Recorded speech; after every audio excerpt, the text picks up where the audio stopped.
Hey guys, welcome to this week's episode of Vet Garden. Before we get into this week's episode, do me a favor, hit that like and subscribe button, and also don't forget to share it with your friends. Today we're going to be discussing growing vegetables and with a limited amount of space. Okay, so you've got limited amount of space, but you want to grow vegetables. Not a problem. You may not get a farmer's yield, but you'll get enough to make yourself happy and give yourself something to do to help with those days when you don't feel like you have anything else going on. So, this is a regular container. This is my sister's, by the way. Shout out to her for letting us do this. And this one is self-watering. Now, you fill it up with water, and the amount of water in it comes up through the bottom, but the roots have to get there. So if you slowly water this and saturate it, the roots will keep going further and further down, and the excess water to prevent rot will drain to the bottom of the container, which is great for those who are, kind of lazy when it comes to water, or you just want something that's low maintenance. Right now, she's got a tomato and she's got a cucumber plant growing in here, and they're both basically vines. So as long as she takes care of it the right way, she's getting plenty of sunlight. It doesn't get sunlight, it doesn't have full sun all day, but it's enough light for this tomato plant to do really well. The one thing I always stress about tomato plants is people always want to stress using Miracle-Gro. Miracle-Gro is great for getting the root structure going, but as soon as it starts to fruit, and as you can see right here, these little buds or blooms right here, these are potential tomatoes. What you want to do is, once you start to see fruit, you want to hit that plant with a different fertilizer to help the fruit grow and develop. It's different nutrients for different things. And Miracle-Gro has always been a go-to for a lot of people. There are other fertilizers out there that you can research that'll help you get a better yield with your small garden. And also, I believe Miracle-Gro also has a potting soil that's just for gardening that already comes with the fertilizers built into it. You'll see me sticking my hands in this soil today, but they recommend using gloves. I'm going to thoroughly wash my hands afterwards because of all the fertilizer in the soil. So we're going to look at the next planter in 1 second. So for the next planter that we've got, she went out and purchased, I believe it's called the Patio Picker. It's self-watering, like the first planter we looked at. And you water it here, the water goes to the bottom, and if you water on top, it doesn't saturate the plants. Plants' roots are going to grow deeper and go after the water, which is great. The one thing I'm liking about this one is that it's coming basically with this, like a mulch blanket that goes over top of it, and it's got the holes cut in it for your plants, and they're spaced a certain distance apart to give your plants room to grow. Now, does that mean that everything's going to be where it needs to be on your patio? No. You're going to have limited space, so you might be a little bit crowding. For example, this is another cucumber plant. This is an heirloom cucumber, and we're probably going to end up replanting this because of how it's going to vine, but we're not sure yet. But this one, if you look on the back of your tag, it'll tell you that it needs to be 36 to 48 inches apart from another plant or cucumber plant. And that's one of them. The next one she wants to plant are sweet cherry tomatoes. Now these are hybrid, not an heirloom, and they're asking for about 36 inches apart as well. Then she's got a Bonnie Bell, a sweet pepper. They're asking for 18 to 24. We have a red bell that's asking for 18 to 24. And she has another pickling another pickling cucumber that is also asking for 36 to 48. Now, a couple of these are heirlooms. Heirlooms are what I always push for. You can save the seeds. They're not a hybrid. You can use the seeds over again if you collect them, dry them out, and use them in the next season. Let's get these plants in the ground. So I don't want to damage the artificial mulch covering. So what I want to do is I want to gently push each plant up through the bottom and try to space them out in a way that gives them as much space as they can based upon what they're asking for, their needs. So the first one I want to put in the ground or in the planter is going to be this red bell. Now, as you can see, that's a lot of plant. So come right here. And what you want to be careful of, and this is why I don't like doing it, I don't like separating the soil and pulling the plant out of its container when you transplant. It's a lot of root shock that happens. So what we're going to do, take this one. I typically squeeze and gently pull, or I roll it to break it up. Pull it out gently. As you see, you got all the extra. And we're just going to cover it back up. A little press. Find the hole. And like I said, you don't want to damage the plant. Sometimes you might be able to go a different way if the plant container is smaller. That way you don't feel like you're about to destroy the plant as you transplant it. All right, so that's one. And that's our red bell. And it's a Bonnie brand that she's using. So here, let's keep track of that. All right, that's one bell. Now, she's going to probably want to try to stake the tomato somehow. So I want to give her room to drive a stake in here, or maybe put it up against the railing on her patio to secure it so it doesn't fall over. So we're probably going to put that one right here. Let's go and lift it. And here's the problem.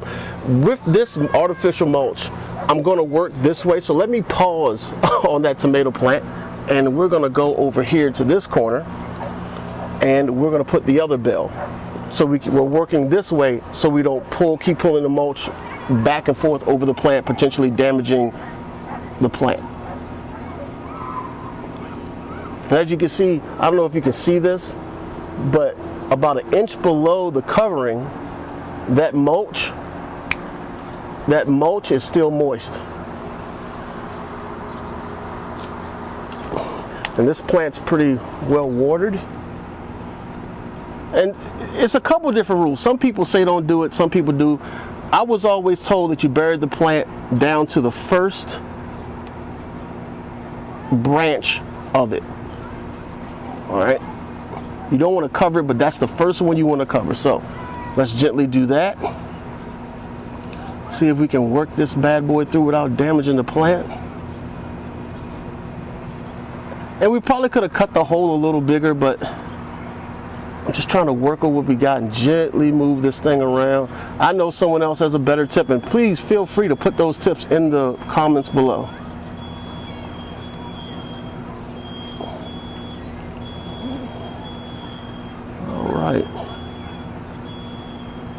All right, so that's another plant we've got in the ground, another pepper. And that is a Bonnie green bell pepper plant. All right, and as you can see, she's got a little bloom about to happen right there. All right, so we've got 3 plants left. So we're gonna put our tomato dead center, and we're gonna put our cucumbers on the sides.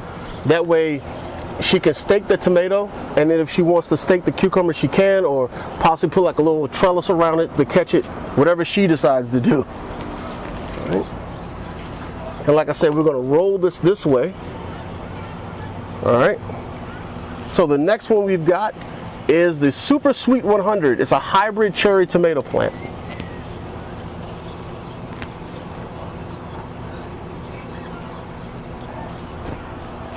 As you can see, I'm going to bury it to the first branch, if you want to call it that. So roll this one's a little tight. Pull out our plant tag, drop that. Oh, come on out. There we go. Still moist. Soil still good. Roll it there. All right, press a little bit, fill in those gaps. All right, she's good to go.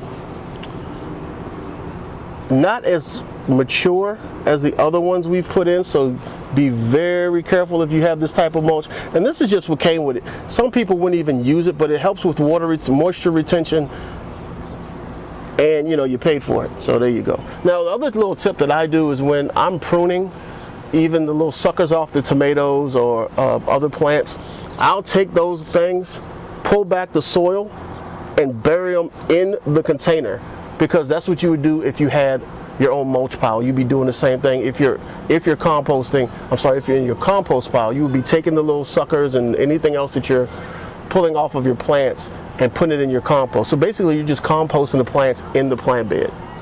What a great way to use broken leaves. So we got that one. Put that right here. All right.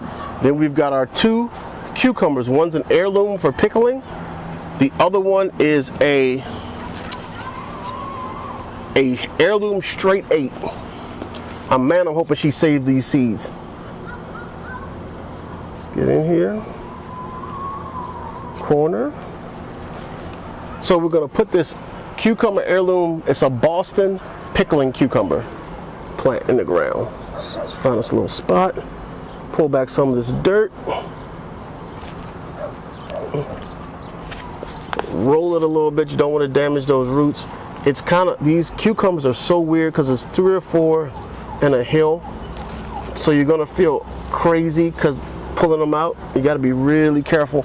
And because they're not as mature as the other ones as well, they may fall away from you a little bit. You may lose one when doing this because of the transplant and how sensitive they are. So just be careful.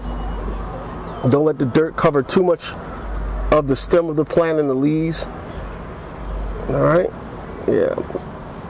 All right, that one's in the ground, and we had some dirt left over. It's just the way it works out sometimes. Don't stress it. You just go with what you got. Make sure the roots are true. Trying to avoid root shock is a big thing. And here's another one. You know, this one's a little bit more mature. Some people like to cut them off out of the container. This is a heirloom straight 8.